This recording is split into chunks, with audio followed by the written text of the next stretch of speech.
Well, yesterday, the Bank of Canada lowered the overnight rate by 25 basis points. Now, this is the first rate cut in 4 years. Host of Real Ag Radio, Sean Haney, joins us now with the very latest. Sean, good to have you with us. So, was this expected, and what does this mean for the rest of the year?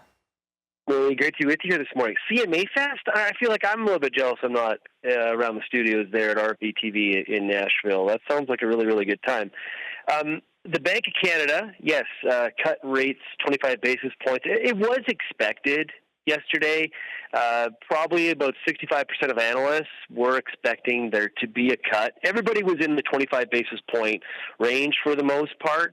So what this means for the rest of the year is, I reached out to a number of different economists in the agricultural field in Canada, and the common response back I got was probably likely 2 more cuts coming here in the rest of 2024. What'll be interesting to see is if that number changes based on what the Fed does once we get from between here and September.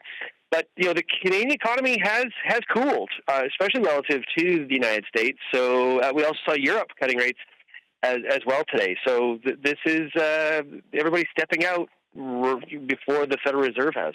Yeah, definitely. Let's talk more about that. With the Bank of Canada cutting rates before the Federal Reserve, what impacts do you think that will have?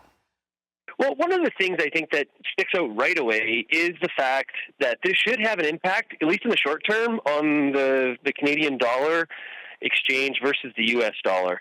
We have seen a very, very strong U.S. dollar relative to all G7 currencies.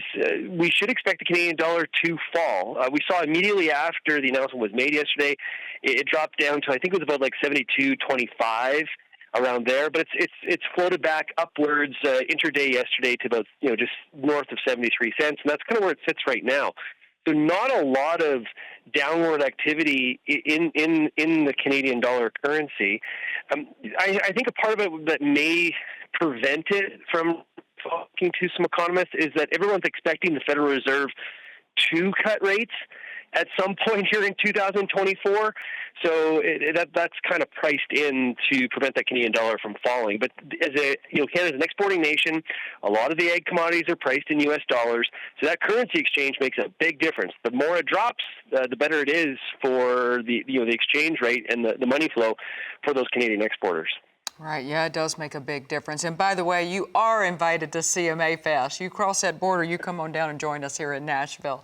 That's host of Real Ag Radio, Sean Haney. We appreciate your time today. And you can catch Sean on his show, Real Ag Radio, which airs at 4:30 p.m. Eastern, weekdays on Rural Radio, Channel 147 on Sirius XM.